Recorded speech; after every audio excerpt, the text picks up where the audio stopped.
저는 오늘 하나님의 손이 함께하는 교회 이제 9번째 시리즈로 이제 교회가 담에색되게 하소서라는 설교 제목으로 말씀을 나누고자 합니다.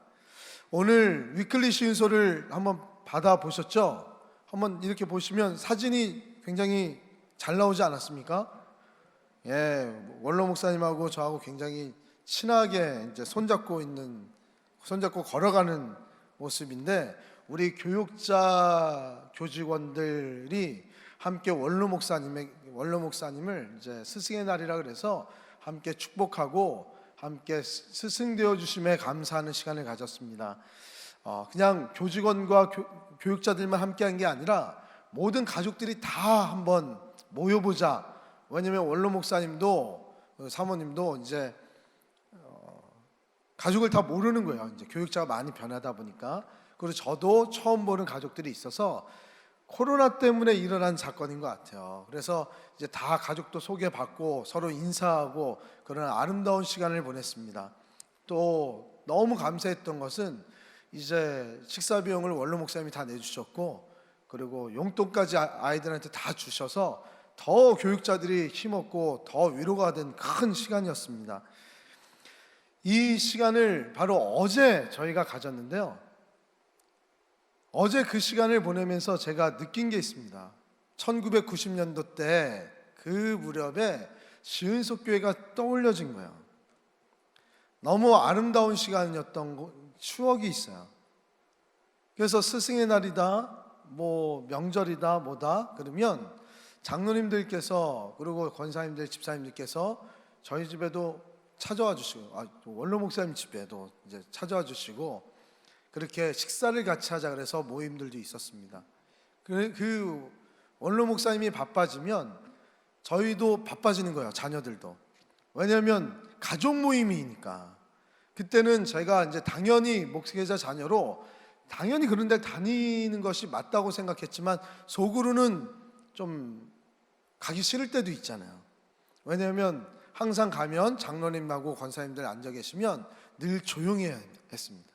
다섯 곳이 앉아 있어야 되고, 밥 먹을 때도 흘리면은 안 되고, 그리고 떠들어서도 안 되고, 조용히 다녀야 되고, 그리고 싸워도 안 되는 거예요. 성지 사형제다 보니까 얼마나 많이 싸웁니까? 근데 그 당시는 싸워도 안 되는 거예요. 그러니까 싸우고 싶어도 참고, 그리고 친구들이랑 놀러 가고 싶은데 제 친구들은 아마 장로님들이 이렇게 좋은데 이제 모시고 가면 같이 가니까 부러워할 수도 있는데, 전 친구들이랑 노는 게 너무 좋았기 때문에 오히려 저는 더 부러웠었어요. 그런데 그렇게 시간을 보내고 나중에 어른이 되니까 그 시기가 너무 귀하다는 것을 깨달은 거예요.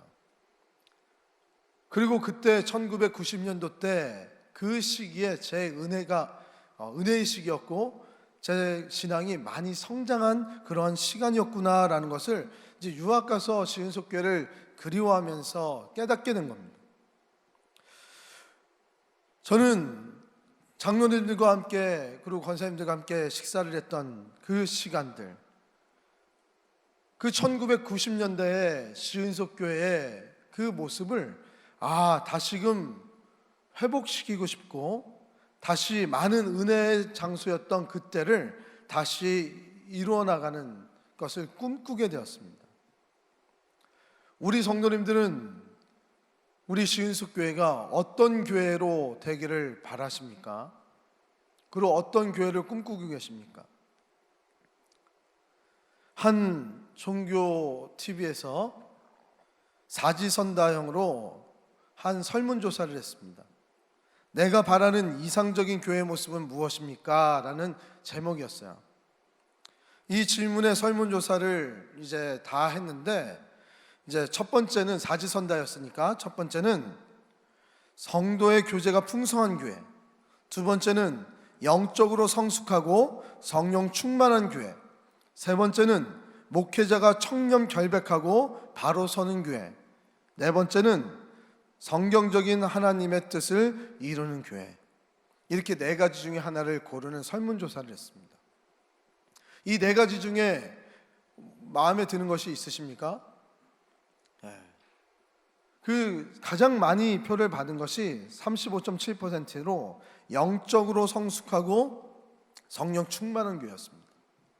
그런데 저는 이곳에 많은 의미를 부여할 수가 없어요. 왜냐하면 설문조사에 참여한 사람들이 그만큼 많지가 않았습니다. 소수의 사람들만 이 설문조사에 참여했기 때문에 이것이 맞다라고 얘기할 수가 없어요. 그럼에도 불구하고 같이 이 설문조사를 나누는 이유는 바로 질문에 대해서 우리가 고민해 보자는 거예요. 질문이 뭐였습니까? 내가 바라는 이상적인 교회 모습을 물어봤습니다. 우리는 어느 순간 교회에서 내가 이상적으로 생각하는 나의 생각이 들어가고 내가 바라는 교회의 모습을 자꾸 찾고 갈망하기 시작했다는 것입니다. 예배도 나에게 맞춰서 드려지는 예배로 찾아가기 시작했고, 조금만 어려우면 다른 쪽에 더 괜찮아 보이는 교회로 움직이는 그러한 모습들이 지금 한국 교회와 세계 교회에 팽배해 있어요. 저는 금요 철야 때 오늘 올라오시면서 지나다니시면서 포스터에 금요 비전 기도회, 그래서 철치 교회 사명이 답이다, 지금 사사기 강해를 하고 있는데요. 이 사사기 강해를 하면서 느끼는 것이 있습니다. 아무리 선하고 아무리 고귀하고 정말 아무리 거룩한 일이라 할지라도요, 그 보여지는 것이 거룩한 것뿐이지 그곳에 우리의 생각이 들어가고 나의 의지가 들어가고 나의 페이버가 들어가기 시작하면 그것이 그냥 하나님의 뜻이 안 되는 것이 아니라 그것이 음란으로 변하고요, 그것이 타락으로 이어지고 있는 것이 사사기의 말씀의 전부예요. 결국에는 그래서 이방신들을 섬기더라라고 끝나는 것이 늘 거룩한 것을 쫓아나갔던 그 이스라엘의 백성들, 그러면서 점점 자신의 신앙과 자신의 생각들을 그 신앙에 집어넣다 보니까 그런 일들이 일어난 거예요. 그러니까 이 설문조사 자체가 저는 잘못됐다는 것입니다. 내가 바라는 것이 아니라 하나님이 교회의 모습을 무엇이라고 얘기를 하는 것일까 우리는 생각해야 된다는 거예요. 때로는 우리가 동의되어지지 못하는 그런 교회의 모습들도 있습니다. 말씀이 이야기하는 것이, 때로는 말씀이 이야기하는 것이 어려운 과제처럼 우리에게 느껴질 때도 있습니다. 아무리 동의가 안 되어지고 아무리 그것이 과제처럼 느껴져서 어려운 그러한 일들이라 할지라도 하나님이 말씀하시는 교회를 세워나가기 위해서 우리는 반드시 그 일을 해나가는 교회가 되어야 될 줄 믿습니다. 아멘. 우리 선생님들도 참 고생을 많이 하시고 수고를 많이 하시는데 우리 자녀들을 대할 때, 학생들을 대할 때 그러한 선생님으로 그런 교회의 모습들을 많이 가르쳐 주셨으면 좋겠어요. 순장님들은 우리 순원분들을, 장로님들은 우리 다른 공동체들을 교회 어르신으로서 그런 모습들을 자꾸 가르쳐 줬으면 좋겠어요. 저는 처음에 1990년도 때 시은속 교회에 아름다운 모습을 다시 꿈꾸기 시작했다고 말씀을 드렸습니다. 왜 그럴까요? 단순히 행복했던 그 지난날의 추억 때문에 그랬습니까? 아닙니다. 그때의 모습이 오늘 나와 있는 말씀과 너무 교회의 모습이 비슷하기 때문에 그래요. 오늘의 말씀을 보면 사울이 핍박을 하러 다메섹으로 향합니다. 다메섹으로 향한 그 사울이 변화를 받아요. 그러니까 오늘 설교를 아마 저처럼 교회론을 가지고 설교하는 분은 제가 많이 찾아보지 못했습니다. 그러니까 오늘 설교는 아마 굉장히 큰 1절부터 저희가 31절까지를 다 통째로 하기 때문에 나눌 수 있는 설교가 된 거예요. 사울은 다메섹으로 갑니다. 왜 갑니까? 말씀을 한 번씩 보겠습니다. 3절 상반절, 사울이 길을 가다가 다메섹에 가까이 이르더니, 사울은 분명히 다메섹으로 가고 있어요. 그러면서 그 다음에 말씀에, 그 전의 말씀에 어떤 말이 있냐면, 다메섹에 가는 이유가 다메섹에 있는 회당들의 회당장들과 회당원들을 다 선동을 해요. 그들을 모아다가 예수님을 증거하는 자들을 다 핍박하기 위해서 예수님을 증거하는 자들을 남녀노소를 불문하고 결박하여서 예루살렘으로 끌고 가기 위해서 지금 다메섹으로 향하고 있는 것이 바로 사울의 모습이에요. 사울은 다메섹을 향하여 열정을 갖고 갑니다. 뜨거운 열정을 갖고 가요. 하나님을 위해서 내가 이 예수당들을 다 박멸시키겠다고, 핍박시키겠다고. 그렇게 향하는 사울과 반대로 예수님은 사울을 택해 주셔서 사울에게 일어날 은혜 프로젝트를 하나를, 이벤트를 준비하고 계세요.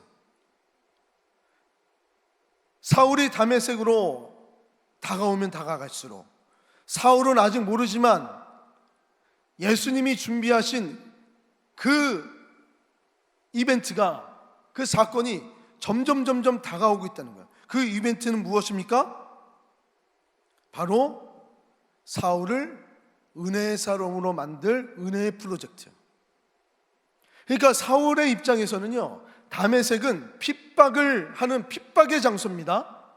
근데 예수님의 입장에서는요, 이 다메섹은 핍박의 장소가 아니라 은혜의 장소인 거예요. 믿으십니까? 지금 잘 보세요. 하나님의 나라를 위해서 같이 애쓰고 있습니다.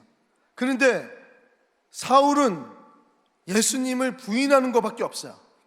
사울이 얘기하는 많은 이야기들이 맞는 이야기들입니다. 하지만 다만 예수님이 말씀하셨던 그 사랑과 구속의 은혜들을 인정하지 않은 것뿐이야. 그런데 예수님은 맞다 틀리다를 얘기하는 게 아니라 그 구속의 은혜로 사울을 확 잡아놓기 시작합니다. 이 시대의 교회는 다메섹이 되어야 돼요. 하나님과 세상 핍박자들과 음란한 자들과 죄인들이 들어올 수 있는 다메섹이 되어야 됩니다. 다메섹에서 어떤 일이 일어났는가를 살펴보면 우리는 우리 교회가 무슨 일을 해야 되는지를 깨닫게 되는 거야. 아멘? 저는 오늘 설교할 때 두 가지를 얘기할 거야. 한 가지는 하나님의 입장에서 다메섹이 되게끔 하는, 그 교회가 다메섹이 돼야 되는 그런 하나님의 입장의 일과 교회가 다메섹이 되기 위해서 성도가 해야 되는 일이 무엇인지를 우리는 나누어서 말씀을 나눌 것입니다. 그 첫 번째로 하나님이 하실 수 있는 교회답게 하시는 일, 첫 번째, 그것은 바로 교회는 구속의 은혜를 베푸는 곳이라는 것입니다. 구속의 은혜는 누구에게만 있냐면 하나님에게만 있습니다. 우리가 아무리 노력해도요, 하나님의 구속의 은혜를 우리 인간이 이뤄낼 수가 없는 거예요. 그 구속의 은혜는 예수 그리스도의 십자가의 은혜로, 십자가상에서 죽으시고 부활하심으로 우리는 구속받은 거예요. 하나님은 사울을 택하셨고 예수님은 그 사울을 강권적으로 부르셔서 그 은혜의 자리에 서게 하셨다는 거예요. 그것이 사용된 것이 다메섹입니다. 하나님과 죄인의 중간 단계에서 은혜를 베푸는 시은소의 장소가 바로 다메섹이었다는 거예요. 그러니까 우리는 세상의 핍박에 움츠릴 필요가 없어요. 핍박을 하든 좋아하든 뭐를 하든, 좋아한다고 다 개종을 합니까? 우리 하나님을 다 구세주로 믿습니까? 아니죠. 오직 하나님에게만 있습니다. 하나님이 선택한 자들은 핍박의 시대든 형통의 시대든 늘 구원의 길로 인도함 받게 되어 있는 것입니다. 사울이 택함 받았어요. 사울은 다메섹에서 참 많은 일들이 일어났습니다. 다메섹에 들어가자마자 눈이 안 보이기 시작한 거예요. 쓰러졌어요. 이 쓰러진 걸 가지고 많은 학자들은 그의 교만과 그의 자긍심들이 다 무너지고 그 자연적인 이 현상에 항복을 하는 그 모습으로 이야기를 합니다. 그러니까 이 자연적인 현상, 어떻게 보면 자신에게 병이 들렸다고도 얘기할 수 있어요. 빛이 딱 보이니까 빛으로 모든 것이 다 눈이 안 보이기 시작했단 말이에요. 실명이 됐구나. 절망할 때 한 목소리가 들립니다. 사울아 사울아, 나는 네가 핍박했던 예수라고. 아, 예수님이 나를 눈멀게 했구나를 깨닫게 해주셨어요. 눈이 멀어지고 예수님의 말씀이 들어지고, 그걸 인해서 깊은 묵상의 시간을 가지며 많은 일들이 다메섹에서 일어납니다. 그 많은 일들이 일어나고 있지만 그 많은 일들이 왜 일어났습니까? 사울에게 구속의 은혜를 깨닫게 하게 하시려고. 네가 그렇게 핍박했던 예수가, 내가 네가 핍박했던 그 죄를 가지고, 죄 때문에 내가 죽은 거고, 그 죄를 용서하기 위해서 내가 이미 다 피를 흘려서 너의 죄를 다 용서해 줬다는 것을 알게 해주시려고 다메섹에서 있었던 모든 일들을 다 겪게 하셨단 말이에요.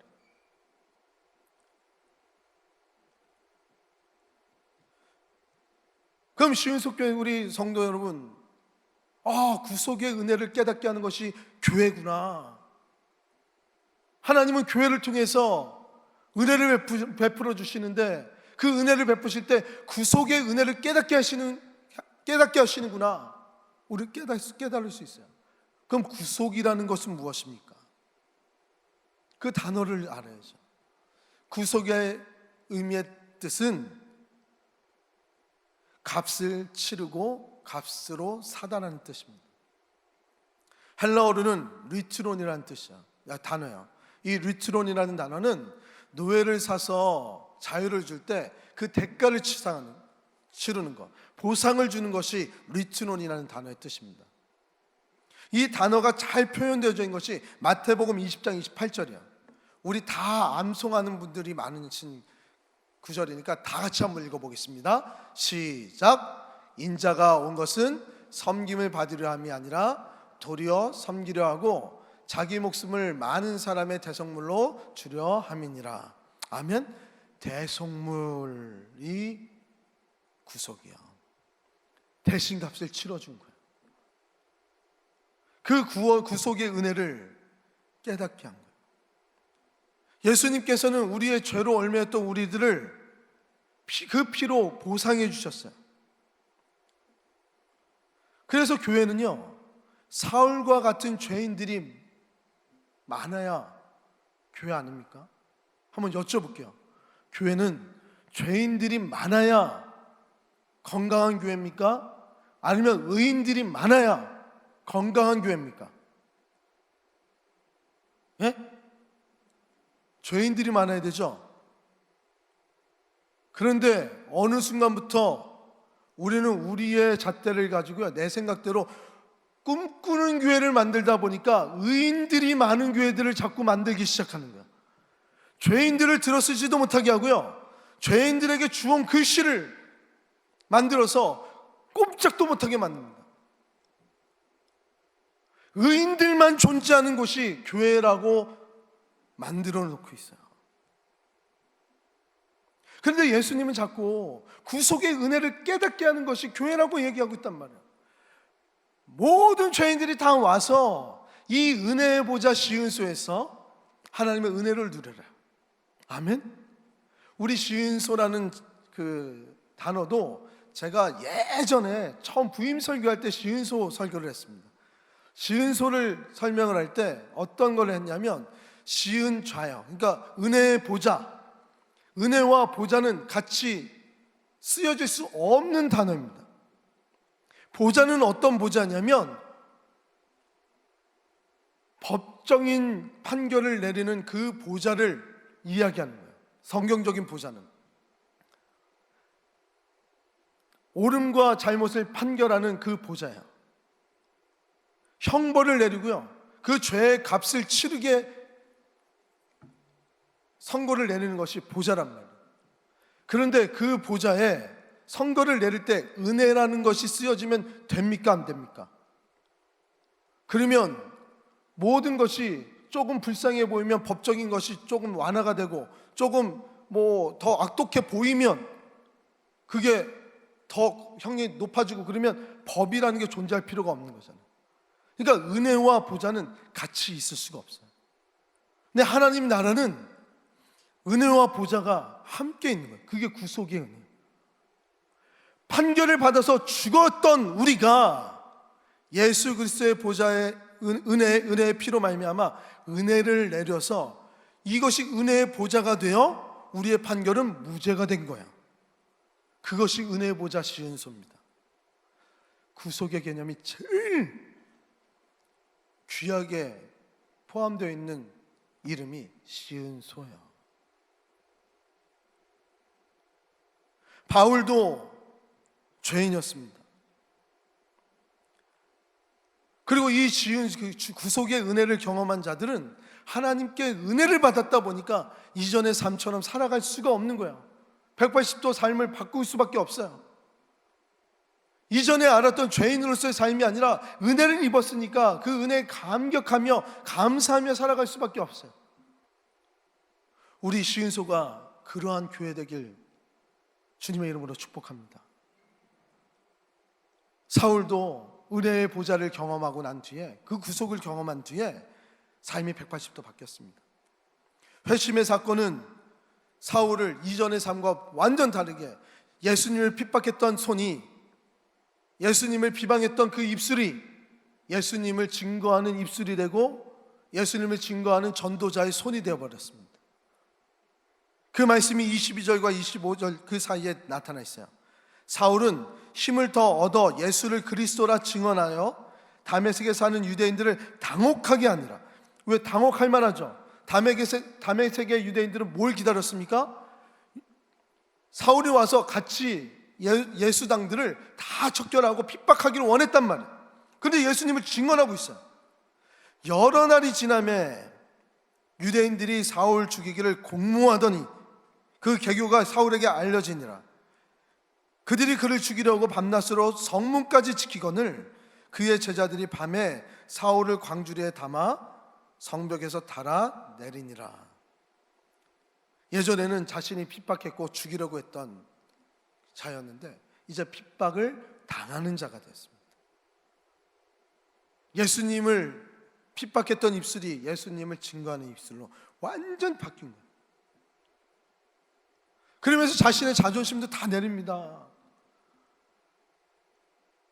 광주리에 살려고 광주리 쪼그려가지고요, 제자들이 내려주는 광주리에 그 언제 못 끊어질 수도 있고 어떻게 될지 모르는데 그 성벽에서 쭉쭉쭉 내려지는 거예요. 그렇게 해서 목숨을 건졌어요. 그럼에도 불구하고 그런 하나님 예수님의 말씀을 증거하는 것이 옳다라고 여겼습니다. 그런데 이러한 사울에게 문제가 생겼어요. 어떤 문제가 생겼냐면 이제 예수님을 증거하는 자가 됐는데 제자들이 안 만나주는 거야. 제자들이 안 만나주는 게 이해가 되시죠? 왜 안 만나줄까요? 자신을 핍박했으니까. 만나면 지금 내가 죽을 수도 있잖아요. 너무나도 악독했기 때문에 이 사람이 바뀐 건지 안 바뀌었는지 모르겠는 거예요. 우리도 그런 경험이 있을 거예요. 갑자기 너무 죄를 많이 졌어요. 이전까지.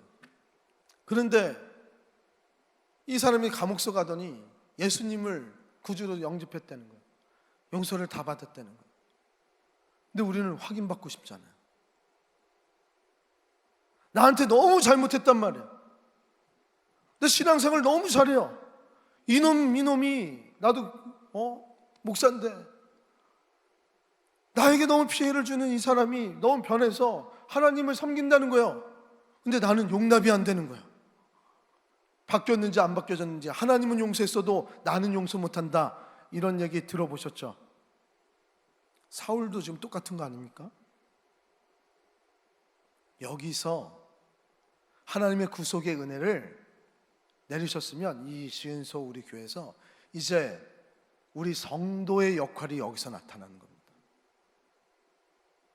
그것이 뭐냐면 그 한 사람이 나타나는데 바나바가 나타나요. 이러한 어려운 중에 있는 사울을 돕기 위해서 바나바가 나섭니다. 이 바나바의 모습을 통해서 우리 교회가, 성도가 무엇을 해야 되는지를 우리는 깨달을 수가 있어요. 아멘? 그러니까 오늘 설교는요, 사실 교회가 다메섹 되고요, 그 다메섹의 은혜를 이제 내가 교회된 내가 바나바가 돼야 되는데, 내가 영적인 바나바를 다메섹으로 어떻게 살아갈 수 있는가를 말씀이 똑같은 말씀이란 말이에요. 그래서 우리의 역할로 두 번째, 교회는 서로 위로하고 필요를 채워주는 곳입니다. 사실 저는 교회는 서로 위로하고 보호해주는 곳입니다 라고 썼다가, 사도행전적인 그 마인드에 가장 적합한 단어가 필요를 채워준다는 것으로, 필요를 채워주는 것이니까 이 단어로 바꾼 거예요. 필요를 충족해주면 보호를 받잖아요. 필요가 충족이 되면 우리는 만족하면서 우리는 편안하게 두려움 없이 살 수 있잖아요. 하나님께서 구속의 은혜로 변화시켜 주셨지만 이제 그것으로 끝나는 것이 아니라, 그 변화받은 구속의 은혜를 받은 사람들을 이제 교회에다가, 우리 공동체에서 같이 정착을 시켜야 됩니다. 아무도 사귀지 않으렸던 이 사울을 바라본 것이 바나바였어요. 바나바는 어떤 사람입니까? 초대교회에서 자신의 전 재산을 다 바친 사람,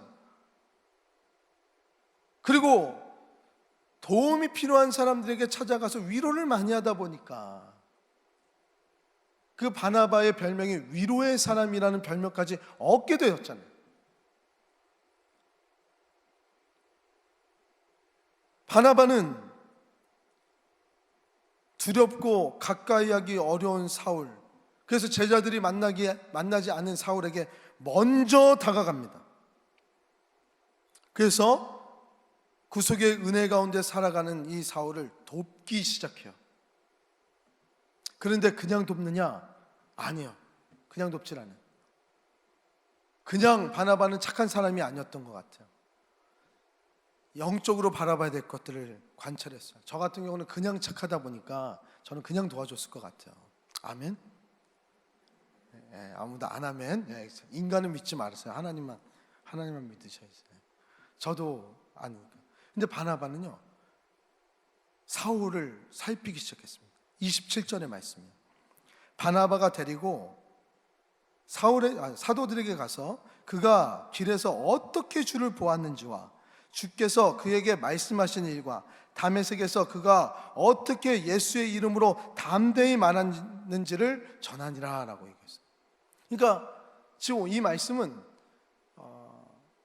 바나바가요, 제자들에게 사울을 변론해 주는 거예요. 예수님이 마치 우리의 죄를 하나님에게 변론해 주는 것처럼 바울이 그 역할을 하고 있어요. 그게 우리 신앙인의 모습이어야 돼요. 그러면서 위로가 있는 이 바나바는 제일 처음에 한 게 유심히 사울을 관찰한 것으로 보여집니다. 왜 그러냐면 첫 번째 말씀에 잘 유심히 보세요. 27절의 말씀에 그가 길에서 어떻게 주를 보았는지라는 단어가 27절에 나타납니다. 그러니까 바나바는요, 사울의 행적에 대해서 이미 관찰을 한 거예요. 길에서 예수님을 만났는지 안 만났는지를 관찰하면서 살펴본 겁니다. 예수님 만났나 안 만났나? 만났네? 그리고 나서 두 번째 또 살펴봅니다. 주께서 그에게 말씀하신 일이 있는지 없는지를 또 살펴본 거예요. 예수님을 만났다면 이제 만난 예수님과 인격적인 관계를 같이 나눌 수 있을 만한 말씀과 기도로서 예수님을 체험했는가를 살펴본 거예요. 그리고 또 하나를 살펴봅니다. 그가 어떻게 예수님의 이름으로 담대히 말했는지를 또 살펴봐요. 자, 예수님을 만났는가 안 만났는가를 살펴봤고요. 예수님을 말씀과 기도로 인격적으로 만났는지 안 만났는지를 살펴봤어요. 그리고 인격적으로 만났다면 전도의 삶을 살아가고 있는가 아닌가를 살펴봤어요. 그랬더니 그렇게 살고 있는 거예요. 자기가 살펴본 그 모든 것들을 다 예수님의 제자들에게 전해주고, 그를 변론해주고 있단 말이에요. 자기가 살펴본 것을 가지고.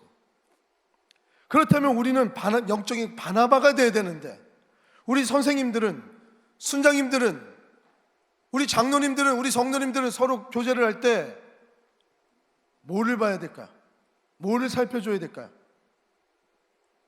이러한 하나님을, 예수님을 만났는지 안 만났는지, 만났으면 인격적인 체험이 있는지 아닌지, 체험이 있다면 그 체험한 예수님을, 하나님을 복음적으로 전파하는지 안 전파하는지 그것을 살펴봐야 된다.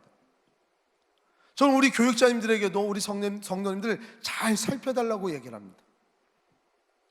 이것을 잘 살펴달라 그럴 때, 예전에는 우리 목사님들이 집에 숟가락 몇 개가 있고 그것까지 세세 다 아는 것이 덕이었잖아요. 요즘 제가 생각해 보세요. 숟가락이 몇 개 있는지, 젓가락이 몇 개 있는지 알면 우리 신혼부부들 어떻게 해요? 여보, 목사님이 뒤졌어. 숟가락 몇 개 있는지 봤단 말이야. 맞은가요, 안 맞은가요? 그 의미는 아니지만 그렇게 살피지 말라는 거예요. 영적인 것을 참 살피는 거예요. 하나님을 만났는가 안 만났는가, 우리 학생들이, 우리 새신자들이, 우리 성도님들이 만났으면 말씀과 기도로 체험이 있는가 없는가 살펴주는 거예요. 그리고 전도의 삶을 살아가는가 안 살아가는가, 그의 부족함이 있다면 그걸 채워주는 거예요. 바나바는 사울의 그 모습을 다 살펴보고 가장 부족했던 것, 제자들과의 사귐이 없다는 것을 알고 공동체의 사귐을 위해서 제자들을 소개시켜 줍니다. 이 소개로 인해서 사도행전은 완전히 다른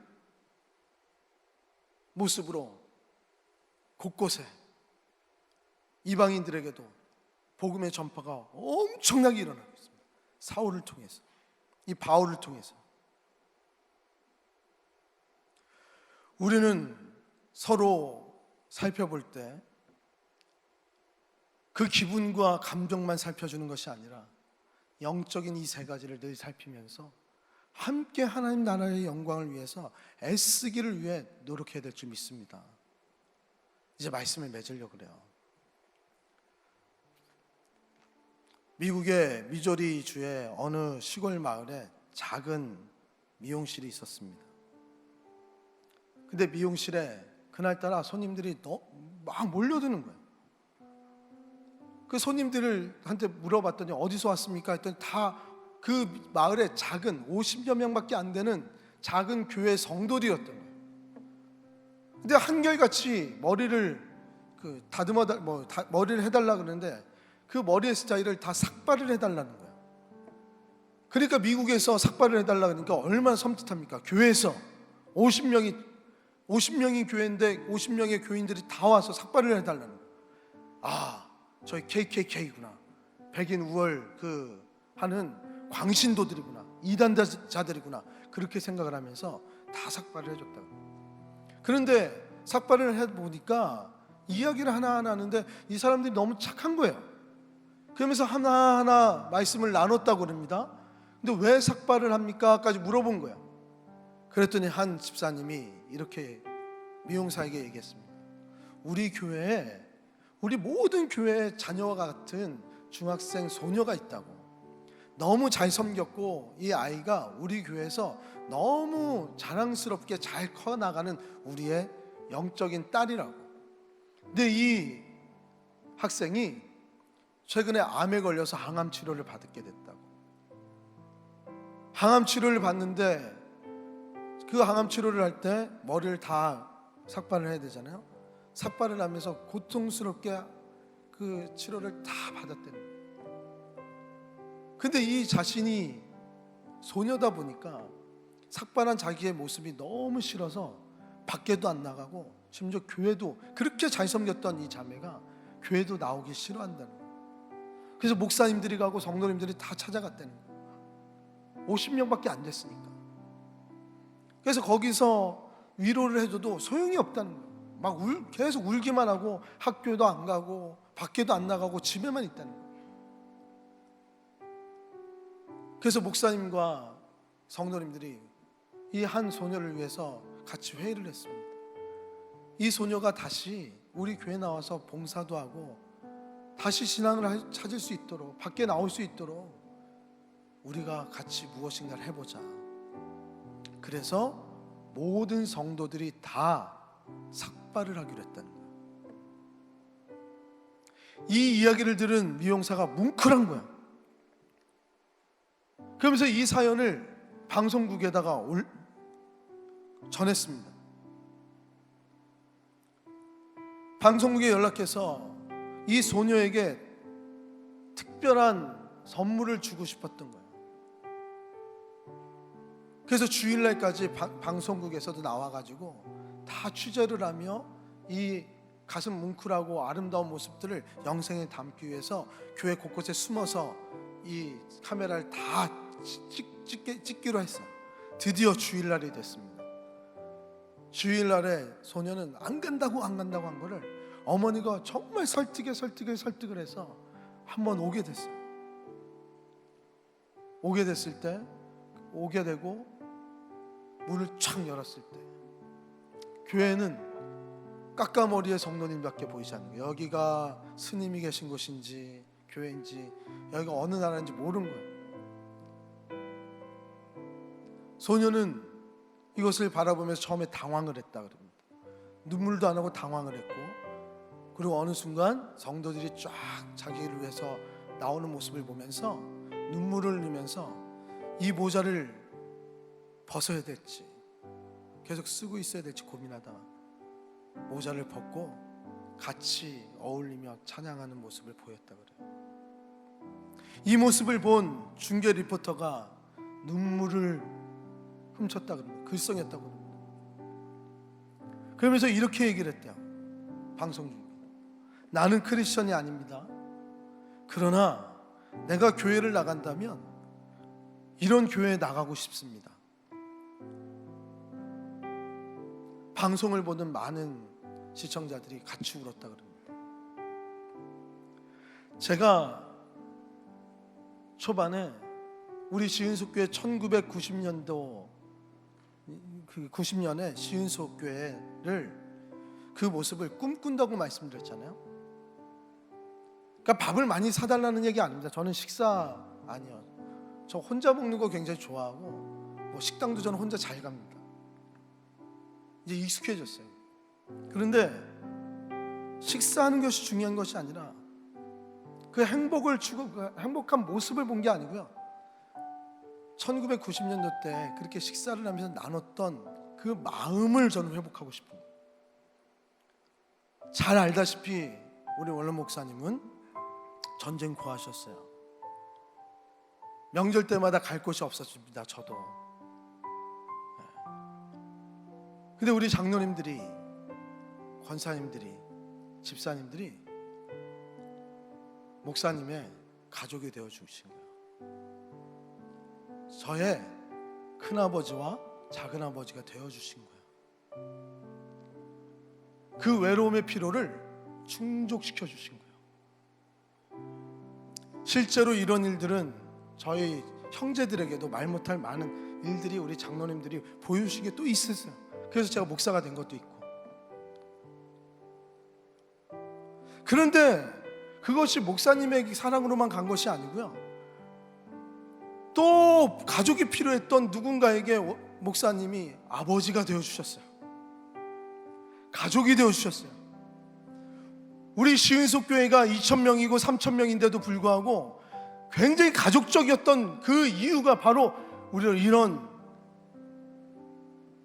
서로에 대한 피로를 채워주고 연약함을 감싸주고 함께 사랑을 나누고 바나바와 같이 묵묵히 자신의 역할들을 해나갈 때 된 거 아닙니까?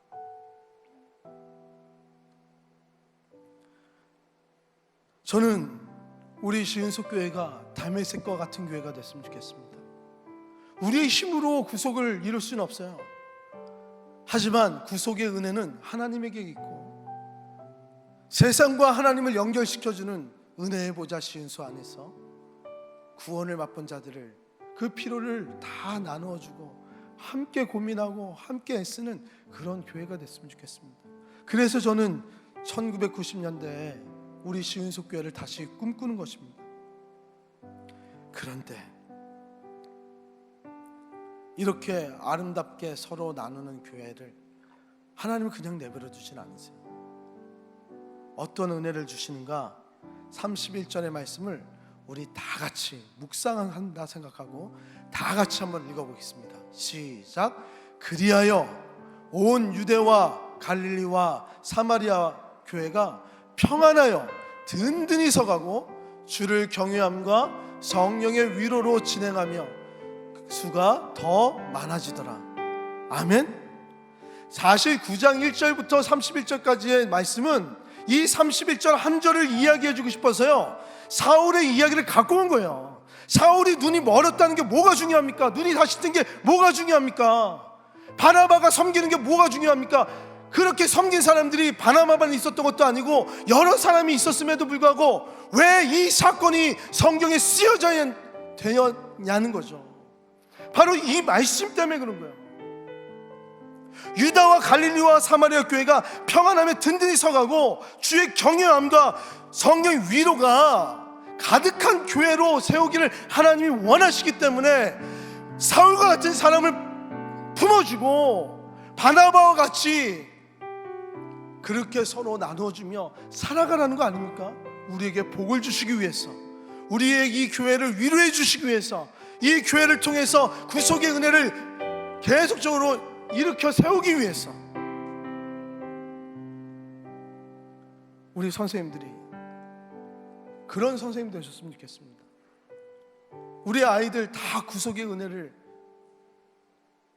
입었다 생각하시고 아이들을 관찰하며 예수님을 아는가 못 아는가, 예수님을 체험했는가 안 체험했는가, 그 이 아이가 전도의 생활을 하고 있는가 안 하는가, 무엇이 부족한가를 깨달아서 그렇게 공급해주는 우리 주일학교가 됐으면 좋겠고요, 우리 교회가 그렇게 됐으면 좋겠습니다. 그러할 때 오늘 말씀처럼 우리 교회가 영적 다메섹이 되어서 이곳에 있는 많은 우리 성도님들이 사울처럼, 사울이 바울이 되는 놀라운 역사를 일으킨 것처럼 우리 삶도 바뀌어지고 이 31절의 말씀에 하나님의 영광이, 그 경외함이 가득 차고 성령님의 위로하심이 가득 찬 은혜의 보좌 시은소가 되기를 주님의 이름으로 축복합니다. 아멘. 아멘. 그렇게 애쓰기 위해